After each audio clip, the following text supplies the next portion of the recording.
He completed his MBA from SIMS in the year 2005, specializing in marketing and finance, and was awarded the Shri Pankaj Sardesai Award for leadership during his time at SIMS. With his passionate mindset and unwavering vision, he has been a major contributor to the revolution of probiotics across the globe. So we're extremely honored to have you with us this afternoon, and we are equally excited to learn from today's session with you. Before we delve into today's interaction, we would love to hear from you. So how does it feel to be back to your alma mater, although virtually, and to be interacting with SIMsites again? Oh, it's fantastic. Thanks. I mean, this is a great opportunity, and I look at that picture. It's clicked in the auditorium, and that's how it looked. And I'm sure it still looked. I'm more admiring that how slim I was then.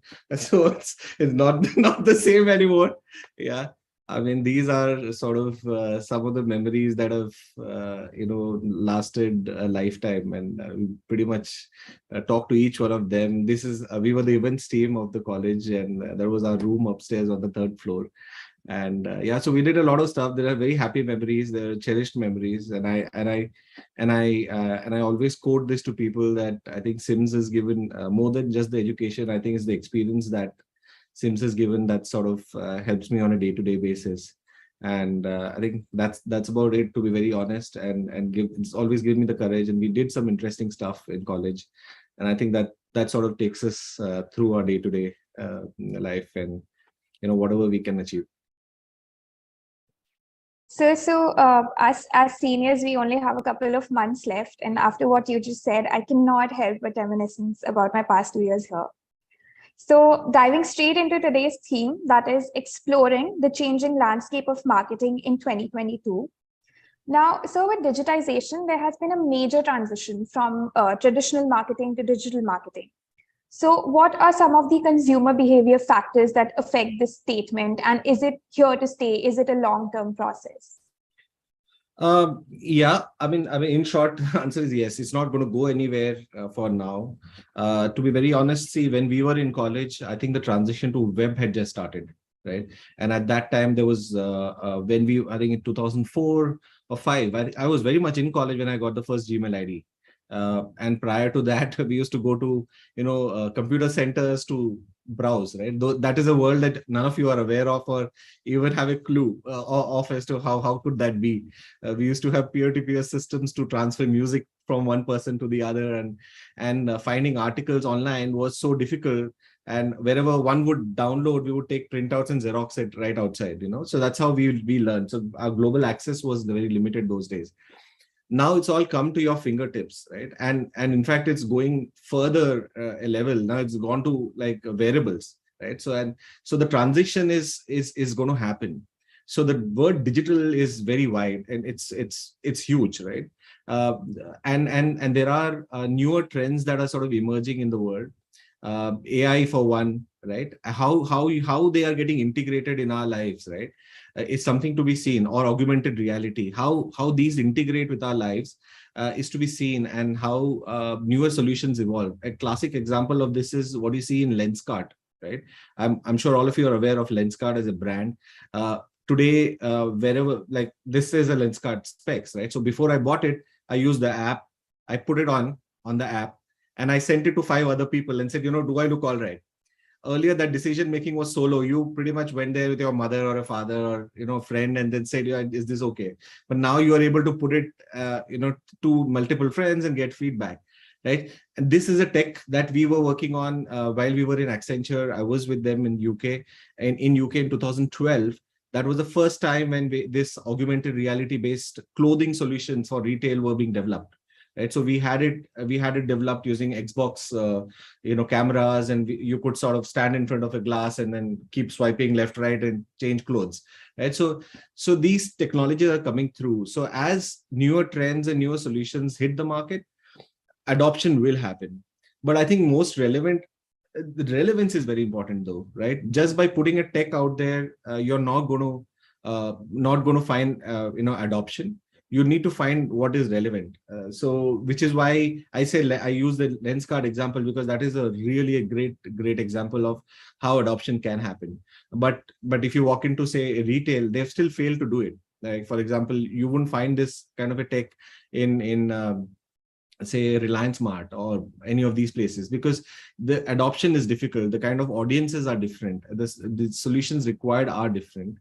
So yeah, so in the long run, yes, but this will transform. As of today, it might be very mobile driven, very smartphone driven, or smartwatch or wearable driven. But tomorrow you might have very different solutions out there that you'll have to consider. So since you mentioned so many of these trends, AI, AR, wearables, all of these, and how integration is happening of these trends, given that you are also at a top management position, what according to you would be top 3 marketing strategies that organizations have focused on in this year, or how they are going to look like in the near future? Okay, so so one of our investors is the ex-CEO, CEO and chairman of Cognizant, right? I was in conversation with him a couple of months ago, and I was trying to present a future solution. A lot of what I do right now is very pharma, so it might not.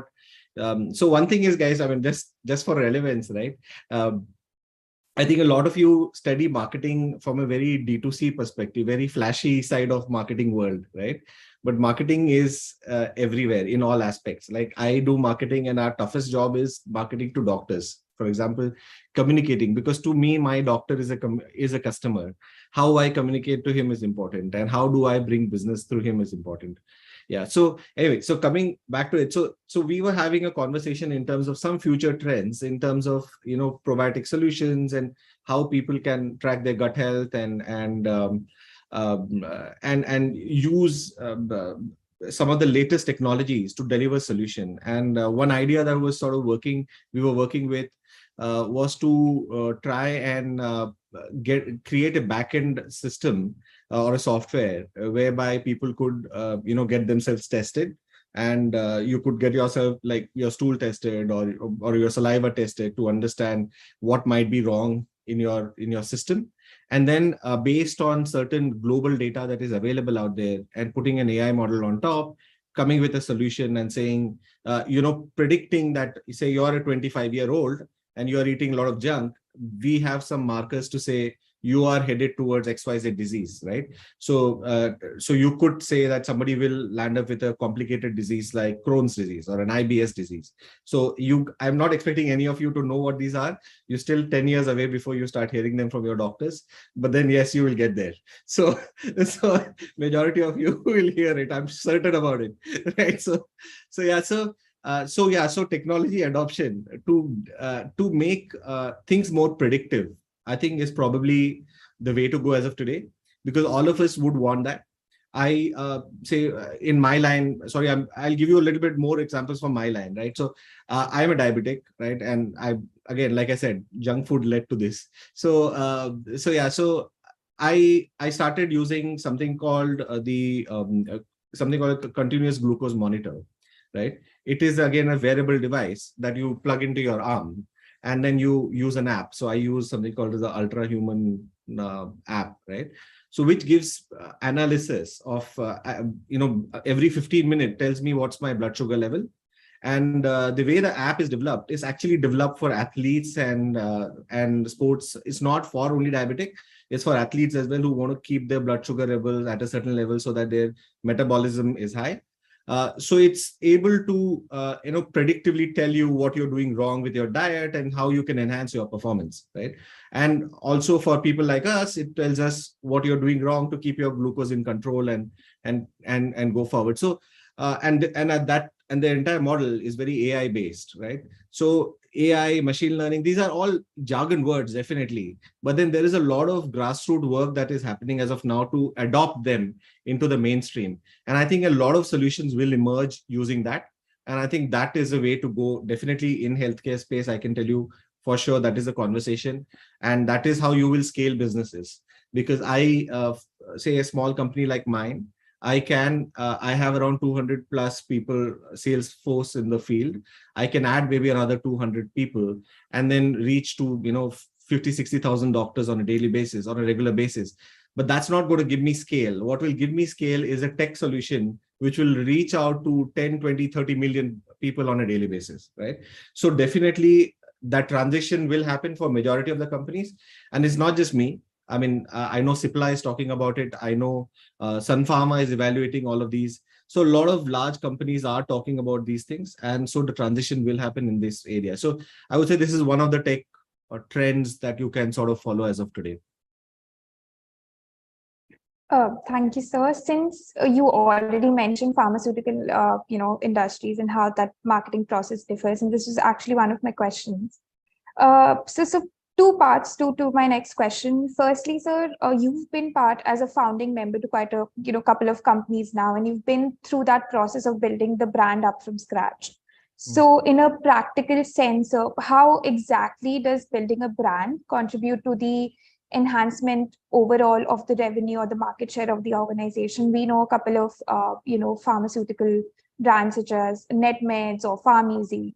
Yeah. So probably second part would be, how would that differ from like what we from normally the traditional marketing steps that we learn in class?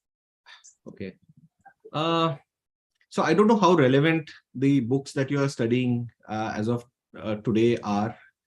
Because for example, if you're still reading Kotler, I would say you're already outdated. Okay, that's my take on it, because Kotler wrote that book originally good 20 years back. There was no internet at that time, right? So he might have kept pace, but I do not think he is very heavily present on Instagram. I'll be really surprised if he is, right? Or I do not think he's Snapchatting away. So I don't think he's on these trends, right? Whereas the world of marketing has transitioned to that, and that is a reality. Anybody tells you anything else is just plain bullshit. For example, we advertised on Hotstar, right? For IPL match, we did a launch of one of our products last year or year before, I think last year, and we advertised on Hotstar on IPL for IPL. Now the advertisement budget, we probably ran out of the budget whatever we had in 10 seconds of ad. Okay, one ad. Okay, 10 seconds. But then the beauty of the system was that we were able to target to the last person who was interested in health and fitness and wellness, right? So the dimension marketing has become extremely targeted, right? So now you are able to do that. So this is just to tie on to the whole concept of whether it is Kotler and whether the traditional theories apply today, right? How people perceive brands today is very weird, right? Because a lot of us, I'm not too sure your generation, how you guys perceive, a lot of us, right? We see a brand, before we buy, we go and check out what is the brand's legacy in terms of, or at least what is the brand's width. For example, if I want to buy a bag, right, and I see a Makobara bag, right, I will go to the website or I will go to the Instagram to see, do they make other stuff as well, right? And what is the general and I will also go to the Instagram and see, do they actually have a following? Okay? Because to me, those are cues to understand how large a brand is. That will give me the perceived value of the products that they might be making, right, in terms of quality. To if I walk about with a bag like that, say yesterday I was at an airport, I could spot that bag from far and I knew which brand it was. So will that give me a brand recognition? I think things like these have come into consideration. Now, and I would call them indie brands, right? So these are all smaller brands, like them. Bombay Troopers is another, right? Daily Objects is another, makes great products. But then people tend to buy into an ecosystem of products before they sort of buy one product. So definitely when, say, companies like us, where we struggle and what is difficult for us is we are new. We say, for example, have launched X product on Amazon, one product. We had a product called Encore D, right? It's a very unique case study for us because we did a pilot. So we had one product listed on Amazon, Encore D. Now it was not selling much. Even after putting lakhs of rupees, like we would spend 10 lakh rupees in a month or 15 lakh rupees on radio and in a month, but it would not sell more than a lakh or two of goods. Because the brand perception was not there at that point of time. And that led me to get this whole thing going. We changed our company's name because our company's name was something else, and it was very pharma-esque name and people wouldn't recognize it. So we changed it to Wellbiome Probiotics, and we started doing more brand activity on the organization's brand of Wellbiome Probiotics. And we started talking about probiotics to give that perception that if you're talking probiotics or you're thinking probiotics, we are the guys to talk to.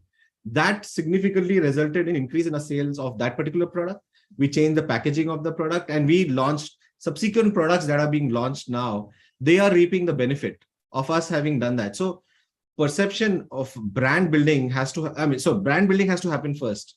And then based on that, perceptions will develop. And based on that, only sales will come. There is no other way. You cannot, it's very rare for you to just launch a great product and suddenly see a huge sale. A good example is, I think, see the jumbo vada pav, right? I mean, you get great vada pav in Pune, all over the place, right? But I don't know, is it still jumbo vada pav who's the most famous? I don't know. It used to be when we were there. So yeah, but then everybody wanted to go to jumbo vada pav, right? Because you had a perceived value, and you were present in multiple stores. Actually, you know what? I'll give you a very good example. This is a classic. It's something from the horse's mouth. I don't know whether you guys know this. I also ran a Subway franchise at one point of time with one of my batchmates, and this was way back in 2010. I think I started in 2010. And during the course of my 3 years of operating it, I met Fred DeLuca. Fred DeLuca was the founder of Subway. He was in his visit to India. So I caught up with him over here, and we had, I sat next to him in one of the, lounges here, and we were sitting and talking. He was 70 that time, I think. And we were talking for a good half an hour, 30 minutes. And I asked him, how did he make Subway what it is, right? And there's no better example to quote. So he told me the first store he made in US, the first store, right? He was not getting any business coming from there. He was running negative after 6 months of operations. It just didn't work. Then his uncle who had funded him, he gave him some more money. He said, you know what, let's go open one more. So he opened a second store. Then his sale, and he didn't open second store on the other side of the town. He opened it just down the road, like 1.5 kilometers or 2 away. And he said that when I did that, I started seeing my sales come up a little bit more. Then I opened a third store and I was still negative. And when I opened the third store, people started perceiving me as a big brand. They started realizing that, thinking that I make great stuff, right? And then they started landing up at my store. And that was the turnaround. And Subway still operates at that model. You will find Subway in clusters. You will find Subway all over the place, right? Generally, if you open your Swiggy app in any area, you will find a Subway there. It will always be there. That's how the whole master franchise agreement works. So building the brand is the core of building revenue. Without that, you will never be profitable. You'll never be able to do anything. So I would just like to take this moment to appreciate, your accolades are totally commendable. It's a great story, sir. And since you were mentioning all of these practical examples, I could relate to it so much, especially, with my marketing classes and when we study integrated marketing communication. So even Wellbiome, promotes a lot of blogs and articles. So I think that is where that brand building comes up from. It's very interesting, sir. Staying on that, track of marketing communications, email marketing landscape has, become saturated, and consumers are increasingly using mobile phones for all types of activity. So now that brands are turning push notifications as a more effective way to capture consumer attention, is it actually a boon or a bane? I think it depends on the relevance, right? Again, it comes to that. For example, in Airtel, pushing you push notification every day saying, come on board for Airtel money and load up your money into my account.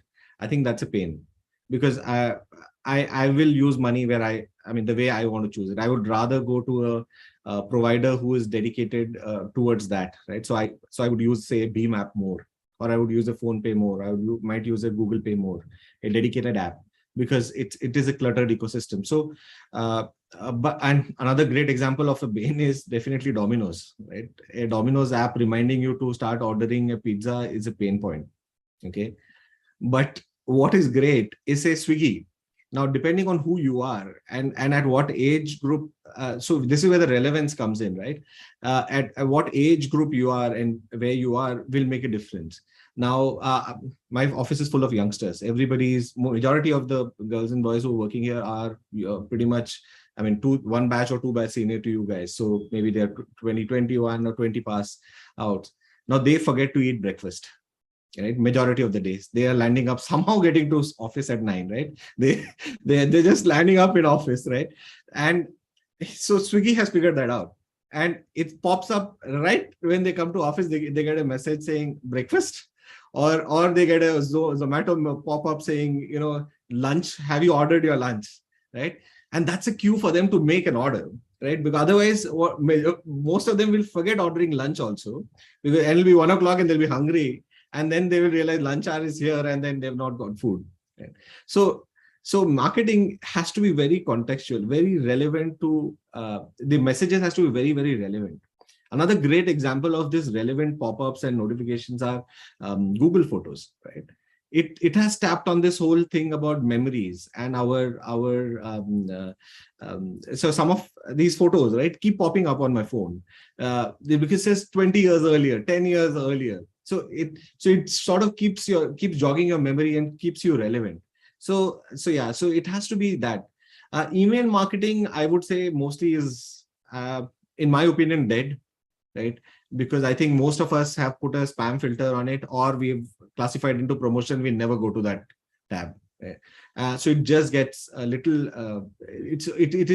It is very difficult. But then there are a lot of agencies. We did speak to somebody who were telling us that while we feel it doesn't work, there is a sizable chunk of population which does click on email. So they were encouraging us to do a lot more email work.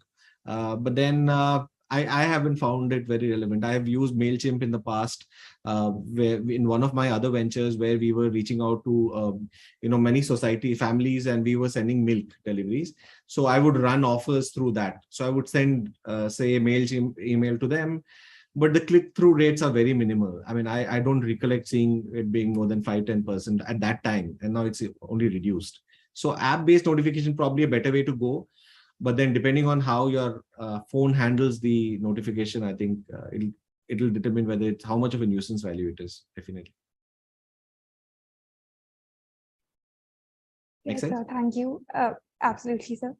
So I'll just take one more question before we move on to our next segment. And I think this is very relevant to the current environment in SIMS. What is probably the most important advice you would give to a marketing student who is currently sitting for his or her placement or summer internship process? And what is probably the one thing that they should definitely focus on? Okay, sir is not going to like this. Okay. So I'm worried sir is not going to like me after this. But I would say don't seek placements. In terms of don't look at it as a job. I think majority of you make a mistake of finding a job. And then you get into a job, and 10 months or 3 months down the line, you all wake up to the fact that that's not what you want to do, right? And I think that I would say is the single biggest mistake that most of us make. Not just you, even I made that mistake. I would say, yeah, I mean, I was pushed into my first job. Let's put it that way, right? I had done my internship with Lay's, and Lay's brand team had told me that to wait till May because they will give offer pre-pay PPOs around that time. And then I was in a hurry to get married and all the jazz, typical things. And and my friend said, you know what, there's no guarantee, pick up a job. So I picked up a job in IT, right? So it's not always necessary to rush yourself into a job. Pick up something that is relevant, know what you like, right? But for marketing, I'll tell you one thing, my honest advice, and I told this to some of your seniors, right, from 2021 batch, and I was talking to them. I have 3 of them here in my office, and one of their fiancés was here as well. And I was having this heated argument with him, and I told him marketing is not necessary. What is necessary is sales. You definitely need to have sales understanding before you can do marketing, because unless you know what you're selling and how to sell, you cannot do great marketing. That is the most important thing as far as I am concerned. So if you want to make a career, in marketing, definitely start in sales. I mean, because that will really give you an edge as a marketer, because you know exactly what is required. A great example, I'll give you example from your batch, right? Anushka, who's from 2020, 2022 batch. She joined us as a summer intern, and then she continued, and we gave her PPO, and she joined early actually with us. She came into the marketing team of Pharma, but she travels maybe 10-15 days a month, going from town to town. As of yesterday, she was in, I think, Chandrapur. Chandrapur is near Nagpur. It's a small town, right? She was there talking to doctors in their clinics and talking about how a product they have to write, why they should write it, stuff like that. That is hardcore sales side of things, right? But she's a marketing person. But unless she does that and she knows what that doctor in that small village wants, how he writes, what his prescription behavior is, what it takes for you to convert a doctor, you're not going to be able to come up with effective marketing campaigns. There is absolutely no way. You'll only come up with theories, and based on your assumptions or based on some data points, you will create a solution, but practically it doesn't happen. Me as a CEO, I can very easily say my job is not to go to the field at all. But that's not the case. When I told sir a little while earlier that I'm traveling 4 to 5 days a week, all of my travel, majority of it, is going and meeting doctors. I meet doctors on a regular basis. Yesterday, when we were sitting with the doctor, he was telling me about some product that I have in sachet, in powder form. He said, you should not make it in powder, you should make it in bottle for liquid, because mothers required bottles to give their kids easily, feed them easily, because mothers don't have time. He's a pediatrician who has 40 years experience. Now I got to listen to that. So if I don't do this activity, that I have gone to the field and done sales and tried to talk to the doctor, I'll not get. So sales, I think, is the central point from which marketing should evolve. You must start in sales, is my honest opinion, right? It's not like people have not done well in pure marketing. They have. But if you want to really scale high or go really high, you must be great at sales. So that was a very different take when, starting your marketing career. And I think this advice is the highlight of today's tête-à-tête. Thank you so much for that, sir. Well, so moving on to our next segment. So we'll take a short break from the Q&As, and we have a game for you called Guess the Logo. Now, it's a very traditional game. Most people know the rules, but I'll just, reiterate. We will display a logo of a company, a brand, or an app. That is, the catch is that it's trending these days. It's more common with, the newer generations, and you have to guess the name as prompt as you can. And I would also request our audience to not make it any easier by typing out the answers for us. So with your permission, shall we start? Yeah, you go ahead. I don't think I'm going to guess any, is it? Okay, so Shaila, the first slide, please. Oh, this is Zepto. Yes. We ordered a lot of Zepto in my office. In fact, I've got Zepto bag right there at the back. So, yes, sir. Yeah, okay, so we started off easy, sir. All right. I also just ordered Zepto last night. Okay, so we'll move on to the second one. Hopefully, it's a little bit more difficult for you. It's an urban company. Okay. So I think you underestimated yourself. You're absolutely pro in this game. We'll move on to the next slide. A blue-colored cloud, sir. Salesforce. Okay. I think we should have put in more effort in making it a little bit more difficult. The next one recently changed their logo, sir, sometime back. Oh, I don't know this. It looks like a very Azure logo, but I'm not too sure what it is.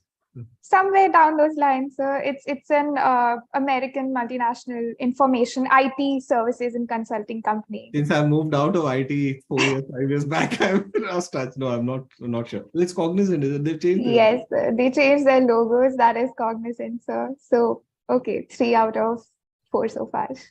Nika. Absolutely correct, sir. I don't think I need to give you any hints. You're absolutely pro at this. Next slide. This is the Dino. Absolutely correct, sir. Okay. Shaila, the next slide, please. Okay, hang on. So I've interacted with this brand, but I'm forgetting. Wow. No, I'm not. So I would love to have one of their products, honestly. It's a automobile brand. No, sorry. Okay. Shaila, can we reveal the name of the company? Oh my, oh, sorry. I mean, I'm an F1 buff, but then sorry, I'm not much into. Yeah, so I couldn't guess. Sorry. All right. Okay, moving on to the next slide. That's an Airbnb. We all use Airbnb on a regular basis. Way too much. I think they've taken over our vacation plans absolutely, completely more than hotels.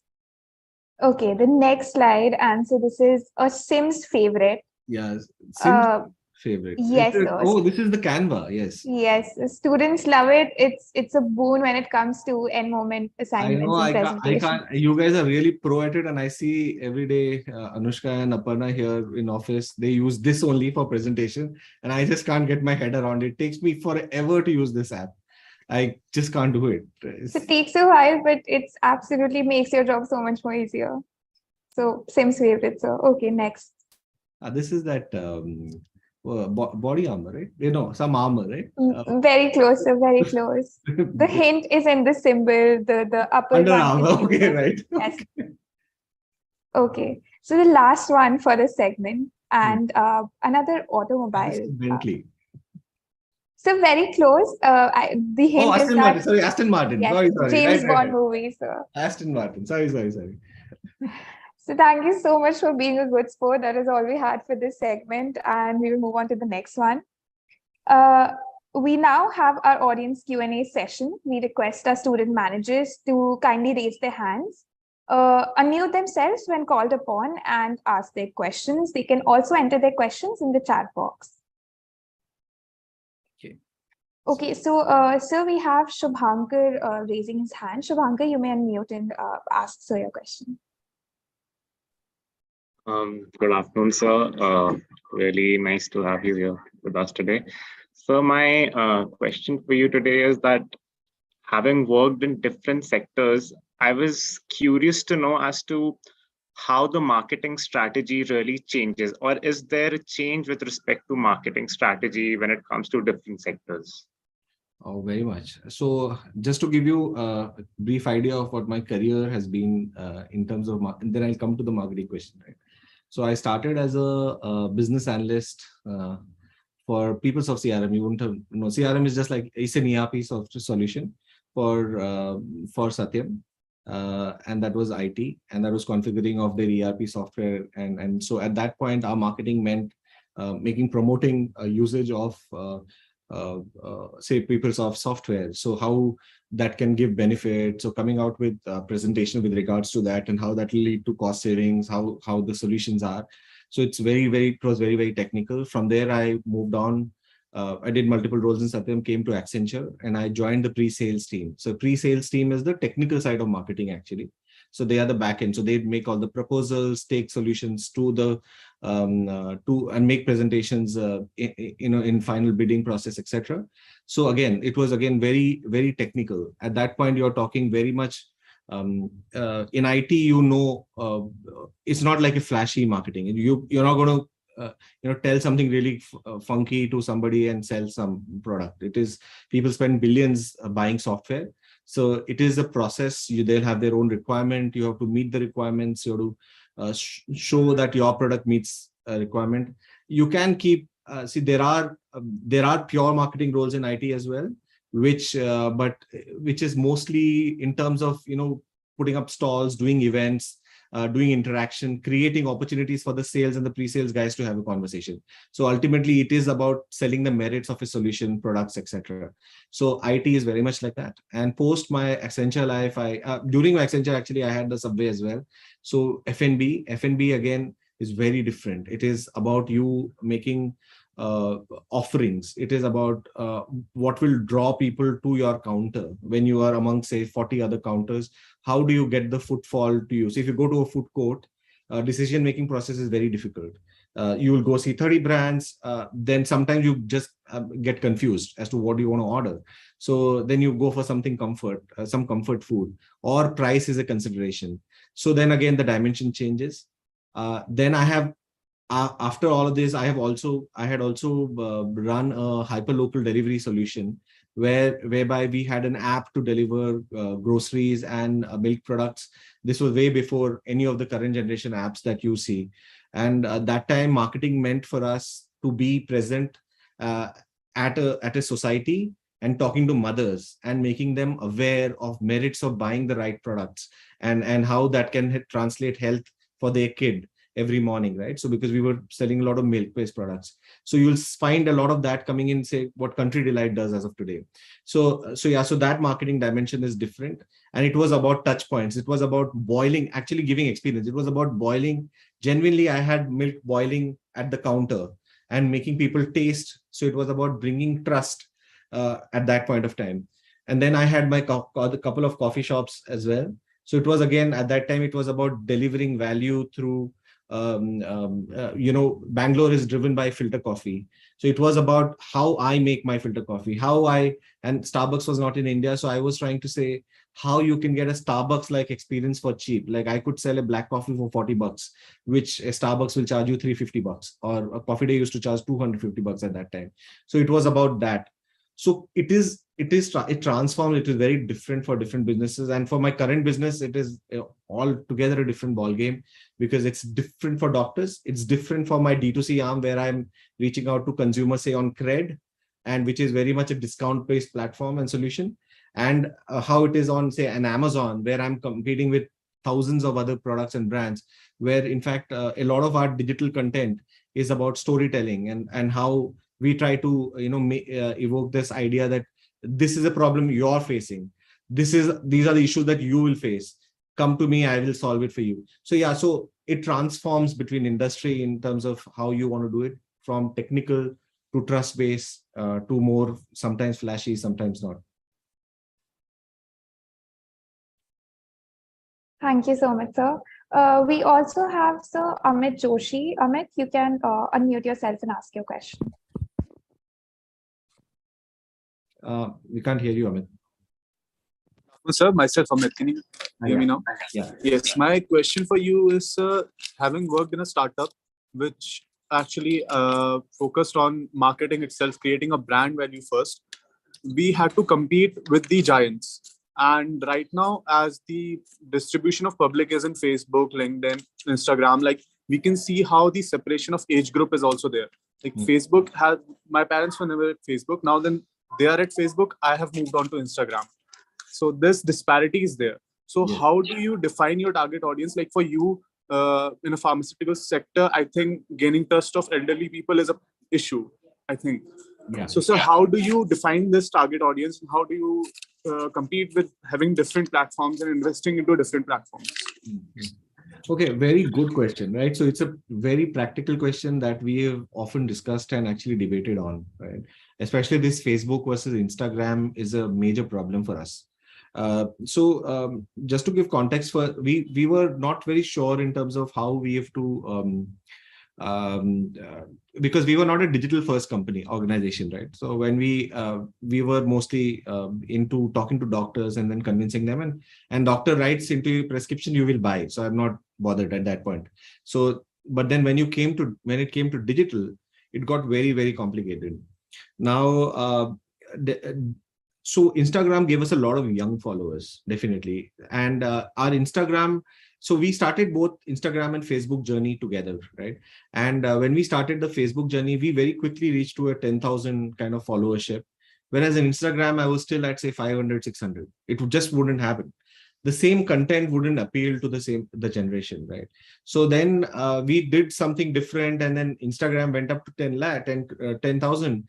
But the kind of audience we gathered on Instagram are not the guys who buy a product, right? So now we have realized it doesn't make much of a difference for our kind of products. What makes different, because we are into problem solving, kind of a market, and we need to be very, very targeted. Now our approach is, one, we try to deliver, we do a lot of communication on Facebook and Instagram ads, because now a lot of my age group people have moved to Instagram, right? So parents and elders don't always make good customers to adopt newer solution. They will always go to a doctor to ask before they take any health related products. Whereas our generation, my generation, and up to say 50, 55, those who are there, who are slowly moving to Instagram, they are making these buy decisions. And for them, trying out is not a problem. Money is not an issue. So these guys, we are trying to target via Instagram. We have dulled down our Facebook spends because we feel Facebook is more an advertising platform. So we don't go after followership on Facebook anymore. We spend a lot of money on Facebook advertisements and Instagram advertisements now, and we route them to either our Amazon or to our website. So right now we are rehashing our website a little bit. So yeah, so it goes mostly to Amazon. But then again, it has its own challenges because Amazon is again a all different beast altogether, because the moment you land at Amazon, you are exposed to the whole world of other products, right? So our journey, where we want to be in another year's time is totally get people to our website directly and make them knowledgeable on our website and sell. But then I'm using mostly my socials are as of now to only do sponsored ads. I don't see too much traction on say a lot of posts. Blogs make a difference, but then it has to be specific to a problem area. But yeah, your age group is not my audience. Definitely, it doesn't work for me. So yeah, that's where I am. Thank you so much, sir. Very interesting take on especially Amazon and website and all of that combined. So we'll just take one more audience question. Shubham, you have your hand raised. You can unmute and ask your question. Good afternoon, sir. On addition to the Amit's question, so there is a lot of buzz around metaverse and meta universe. So my question is that what is the future of metaverse in marketing, and what is so unique about it with respect to the marketing? Okay, I think very interesting question, right? Because I don't think many Indian small businesses are thinking about it. One, it is expensive, right? So any foray into that and being able to, there is so much business out there as of today that it is not on my priority list, number one, right? Metaverse will catch on because one thing about human trends is we all want to be somebody we are not. Let's get that clear, right? I think Instagram is a great example of it, right? I might have had a really shitty day, but I'll put a very smiling, I don't do it, I'm just saying as a janta. So I will put a very smiley face and I will put a different kind of a persona, and then I will try to put it out there on socials, right? Meta is an extension of that, right? It is where you will take a persona, right? And you will become what you want to be.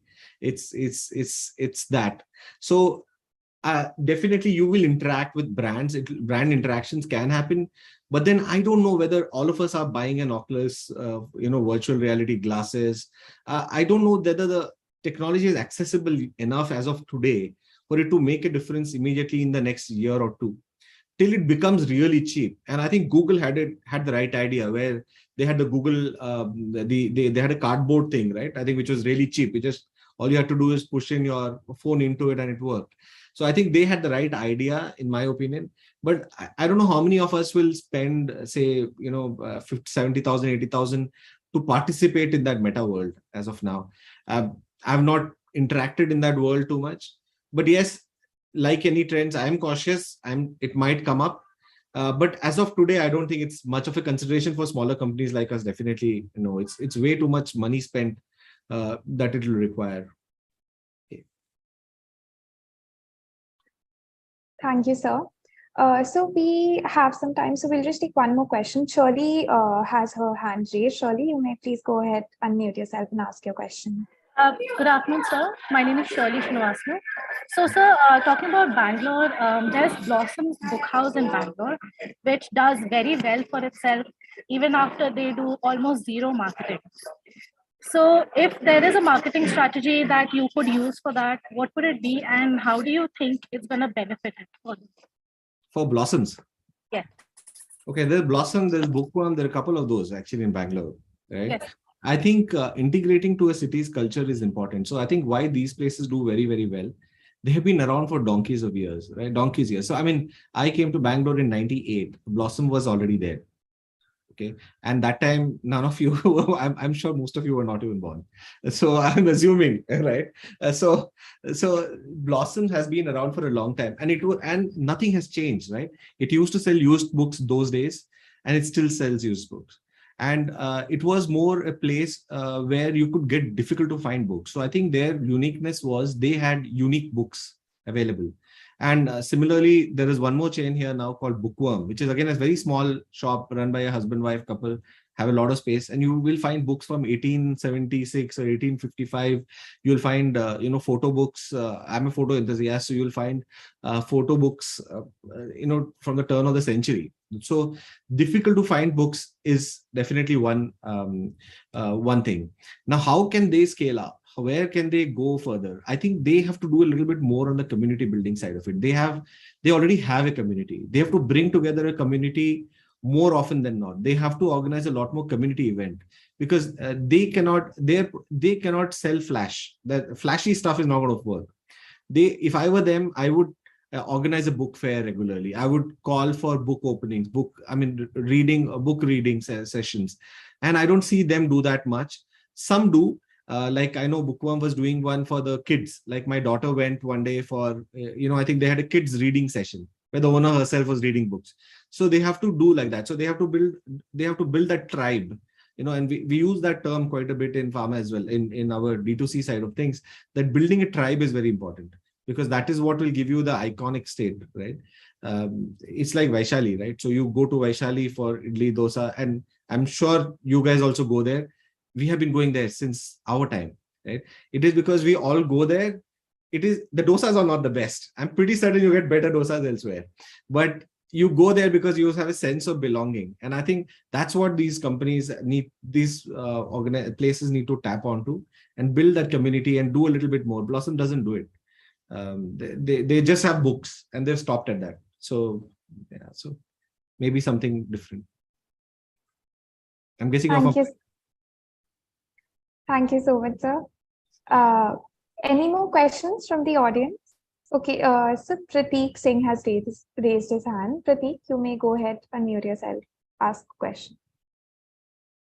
Good afternoon, sir. Hi. So my name is Prateek Singh. Sir, just wanted to ask you, we have over the years seen that, artificial intelligence has really impacted almost all the major fields, such as be it operations, be it finance, and of course, also be it HR. How critical do you think the impact of AI is actually going to be on marketing as a field as well? Because it seems like this might actually just be one field where, practically you do need manual intelligence more than artificial per se. So what would you say on that? I think it's more relevant here. I mean, if you ask me, because I think the challenge with marketing always is giving relevant content, right? To be able to analyze and I think it is being used extensively for that matter, right? In what dimensions, I have not gone and evaluated it, but I feel giving relevant content is very difficult for a marketer all the time, and especially personalized relevant content, right? So for example, my ads are very different from your ads on Instagram. Now that's not happening by chance, right? So there is some kind of a algorithm that is doing it. So whether I call it AI or not, I don't know, right? That's a bit of a question mark for me. But definitely there is some element of machine learning there. It is understanding my usage pattern, my usage behavior, and based on that, my relevant content is being fed. Also, if I keep three of you who've not gone to Ladakh and keep talking about Ladakh for enough number of times with your phones next to you, you will find Ladakh trip ads coming to you, right? So these are not trends that will happen. These are things that are happening as of today. Where it can go tomorrow, I mean, is anybody's guess, to be very honest, right? Where I was reading somebody's comments the other day that say Apple, for example, has all our data from the watch, even Android has my heart rate data, right? It can, if Google say tomorrow decides that it will sell that data to say insurance company, say ICICI can come to me and say, you know what, here is a custom offering for you, and knowing that your risks are lesser and you might require following, your premium will be lesser because you are in healthy condition, or your premium might be more, but I will give you extra coverage on this. They might realize my cancer risk is less. and a solution, custom solution might be given to me. Similarly, you will find this, in car insurance. Right? In India, you will never using it, but you got these telemetry devices that we would give. In UK, when I was there, I was handling one of the largest insurer called Royals and Alliance for Accenture. At that time itself, the Royals and Alliance guys had a program whereby you could ask for a device that could be plugged into your car, and then on that basis your premium would reduce if you are a good driver. So they would target consumers very differently, and we were developing solutions at that point. So AI is coming into marketing very heavily. Whether I want to, so it will sort of encompass offerings, it will encompass sales, encompass a bit of marketing, but then yes, it is very much in the business world, and it will drive value for all of us organization. And we are also looking at it very keenly, especially say for doctor behavior, because we are trying to tie up with a couple of apps where doctors actually go to learn about newer sciences. We want to track patterns of their understanding, which doctor goes and say studies about say probiotics or not, and then maybe go and target them with probiotic solutions. So we are also looking at some aspects. So it will get integrated. You will have some solutions coming in. Thank you so much, sir. Neville, sir, you have your hand raised. Would you like to go ahead, ask a question? Hi, Saikar. A quick question, maybe on behalf of the students as well. So you've been very kind, and you've kind of onboarded a lot of SIMsites. So I'm in touch with Aparna also, and not so much Anushka, but I remember when you onboarded Aparna. So the question is that from a talent acquisition point of view, when you're onboarding graduates or postgraduates, is there a knowledge, skill, or attitudinal aspect that you look for? Yeah. Especially maybe specific to your industry or. Yeah, definitely. See, I think Aparna, okay, my preference in, and we keep, in fact, I told Anushka as well to reach out to college. I don't know why it didn't happen this year, but I told her to look for somebody who comes from a biotechnology or, so I have two types of roles. I have a division of OTC, D2C, right, which is direct to consumers, which does not require too much pharma background or a biotech background. So that's where Aparna and Kalpesh are. So they're two guys who've come from engineering and BCom background. They're fine there. But I have this other part, which is doing and talking to doctors, marketing in the pharma space, right? Which is a little bit more complicated. So I prefer people coming in with some kind of a biology background. So biotechnology, microbiology, I'm happy to, give out internships. We have plenty of positions for internship, definitely. And in fact, we had a couple of requirements as well to onboard. And so we are looking for people on that aspect, right? But on the D2C side, we are not grown too much as of now. We are, like I said, at the beginning, we were talking about funding and all that. So I'm waiting for some funds allocation to happen, and post that, yes, I might open out positions for people who are willing to come and onboard and learn things. So definitely one quality I always look for is adaptability, right? So that's the number one quality, that because I am like that, right? So I have spoken to, I've been in IT, I've been in F&B, now I'm in biotechnology or pharma. And I was talking about microbiology to a doctor yesterday, and he was saying, please, can you take a session, right? So, and I don't know as much. So so the point is, it is about, so great thing about MBAs from SIMS is we adapt really well. Like we can pick up any damn topic and pick up very quickly in terms of how to say the right stuff. So I always look for people who can do that. Number one, people who are willing to just get up and leave and not worry about, whether it's a Saturday or a Sunday, and worried whether it is a Chandrapur or it is, Delhi. So like I said, Anushka is traveling to really small towns, right? I mean, she will be going to Amravati and with another girl. Say one time Aparna got up and came to me in the evening and said, sir, I need to go to Pondicherry tomorrow. I said, go. She said, I don't have ticket. I said, dekho jo karna hai, tum fauji ki beti ho, manage karo. So she said, okay, sir, I will do. She landed up at the station, caught the next train, went off, in some sleeper coach. She went off to Pondicherry next morning. So yeah, so those are qualities that I genuinely expect out of SIMsites. And I believe all of us have that. And I think that's pretty much, I think that sums it in terms of what's great about SIMS and is this. Thank you. Thank you so much. Thank you so much, Sekar sir. We'll just take very quickly one more question from Pragya. Pragya, please unmute yourself and ask your question. Hi, good afternoon. Can you hear me? Pragya, it's echoing a lot.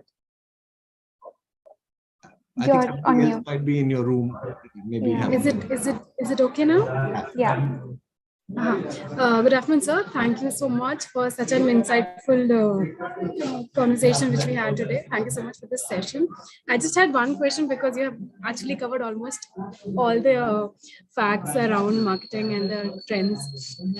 So I just had one question, which is if you could just share the best career advice which you have received from somebody and which you have followed in your life and which you would like to pass on to us and the student managers themselves.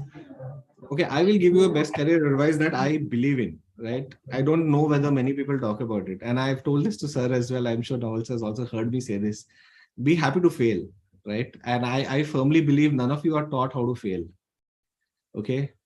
Trust me, all of you will fail at some point of time, right? It is going to happen in some way or the other, right? But then how to come up and succeed from that point on, I think is most important. So know this, that failure is not permanent. It's only temporary, and all of you are going to get it at some point of time in whatever career you choose. You will find somebody else will trump you and go ahead. Somebody else will do better. You would have done all the hard work. Somebody else will steal it. Somebody else, things will not go your way. All of these will happen. None of us get taught about this, right? And that impacts a lot, right? So sometimes it should be that when you are working and when you join your companies, don't worry too much, right? Just get along, just keep doing what you need to do, number one. And if you fail, just believe in yourself, believe that your parents have given you the right values and they've brought you up to this point and you're self-sufficient and you can start from zero. Not all that I told you has been hunky-dory, right? So there have been times when I've lost 50-60 lakh rupees in business, right? But then and that's pretty much life savings gone, right? And with a child and a wife, this just gets a little difficult. But then did I get worried? I never ever got worried. Got up next day and just moved on with it. That's okay, fine. 50 is gone, no problem. We'll get 20 crores next. So that is the idea. So don't think about what you lost or what has happened. My life is in disarray. So I don't think enough is talked about it, and I think that's a bit of a mental health thing. And I think a lot of you guys we should talk about it more and tell each other that it's okay to fail. And when you fail, then only you will do better. So learn about that aspect and go forward. And career will be fine. And first 2 years of the career, I would genuinely tell you guys, don't think of anything, right? All of you guys start overthinking in the first 2 years. 100%, I will tell you. First 2 years is the period where you want to become, Elon Musk, like everybody, right? It's not going to happen. You have to be grounded. You will have to do the ragada, go through the grind. You will hate your jobs at some point, but you will love it some other days. Find those moments, live for those moments. And I think that's what it is at the end of the day. So don't first 2 years, don't bother. Don't think about jumping companies. All of that, not a good idea. Trust me. Stick to where you are for the first 2 years. And so make that choice right. If you've made a wrong choice, it doesn't matter. Stick to it for initially. Okay. Thank you. Thank you so much, sir. I think that was another highlight of the event for me. As much as we would like to continue this session, given the paucity of time, we will have to conclude here. I would request Director Sir to kindly say a few words. Not Director, that is Dr. Nawal, to say a few words. Nawal, sir, over to you. Okay, thank you first and foremost, Sekar. Like I said, we began with the enriching aspects of what marketing is about, and you might have noticed the students also asking very intriguing questions. So just goes to show that the students are interested. We don't have too many people on the call, if you might have noticed, because this was purely on a registration base. We don't feel that someone who doesn't want to listen should not be part of this. And every time there were examples, anecdotes that you have shared, I think they're very enriching and enlightening for even, people like me. And I'm very grateful. You've always been very warm and towards your alma mater, towards sir, me, everybody. And also, you've been, very silently actually helping the institute in your own way in terms of offering internships, onboarding people. And last but not the least, congratulations, you got an award as well. So Thank you. I'm so sorry I couldn't make it. that's okay. I'm But terribly we sorry. will soon be in Bangalore second, and we will be carrying that award for you. Oh, you're So coming over? January, we'll be in Bangalore. So I'd love to assure meet you that your award will be given to you as well. Thanks. Well deserved, and we're all looking forward. But that's okay. As long as we are appreciative of, I think, the efforts that you have put in for your alma mater. Very credible. So Thank you very much for the recognition. Thanks, Thank guys. you, Thanks for Saikat. organizing. Thank you for organizing this. It was really nice to interact. Thanks. Yeah, thank you, Saikat. Once again, you were brilliant and really very well answered. Pretty interesting, So thanks a lot. See you soon. See you, sir. Bye. Bye, everybody. Bye. Cheers. Bye. Bye. Thank you. Good afternoon, sir.